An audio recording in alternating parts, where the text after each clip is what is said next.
ഞാനൊരു തെറ്റ് ചെയ്തു. ഒരിക്കൽ ഞങ്ങൾ ചെറിയൊരു വഴി കൂടെ നടന്നു പോവായിരുന്നു. അപ്പോൾ ഒരു ലേഡി, ഡിസേബിൾ ആയിട്ടുള്ളൊരു ലേഡി ഞങ്ങളുടെ ഓപ്പോസിറ്റ് വന്നു. അവർ ഞങ്ങൾക്ക് വഴി തന്നു. പക്ഷേ ഇൻസ്റ്റെഡ് ഓഫ് താങ്ക് യു ഞാൻ അവരുടെ അടുത്ത് സോറിയാണ് പറഞ്ഞത്. അവർ പെട്ടെന്ന് എൻ്റെ അടുത്ത് ഡോണ്ട് അപ്പോളജൈസ് എന്ന് പറഞ്ഞിട്ട് പോയി.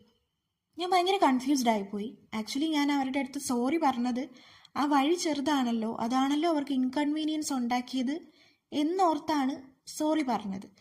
പിന്നീട് ആലോചിച്ചപ്പോൾ എനിക്ക് മനസ്സിലായി ഞാൻ ചെയ്തത് തെറ്റാണെന്ന്. കാരണം അവരുടെ ഓട്ടോണമിയെയും അവർ ലൈഫ് ബ്യൂട്ടിഫുൾ ആയിട്ട് കൊണ്ടുപോകുന്നതിനെയും ഞാൻ ഈക്വലി റെസ്പെക്റ്റ് ചെയ്ത് താങ്ക് യു ആയിരുന്നു അവിടെ പറയേണ്ടിയിരുന്നത്. ചില സമയത്തൊക്കെ നമ്മുടെ മനസ്സിലെ ഉദ്ദേശം നല്ലതാണെങ്കിലും പുറത്തേക്ക് വരുന്ന വാക്കുകൾ ശരിയായിരിക്കില്ല.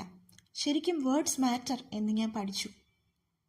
ഇതുപോലെയുള്ള തിരിച്ചറിവുകൾ നിങ്ങളുടെ ജീവിതത്തിൽ ഉണ്ടായിട്ടുണ്ടെങ്കിൽ ഒന്ന് കമൻറ്റ് ചെയ്യണേ. അതുപോലെ സബ്സ്ക്രൈബ് ചെയ്യാനും മറക്കല്ലേ.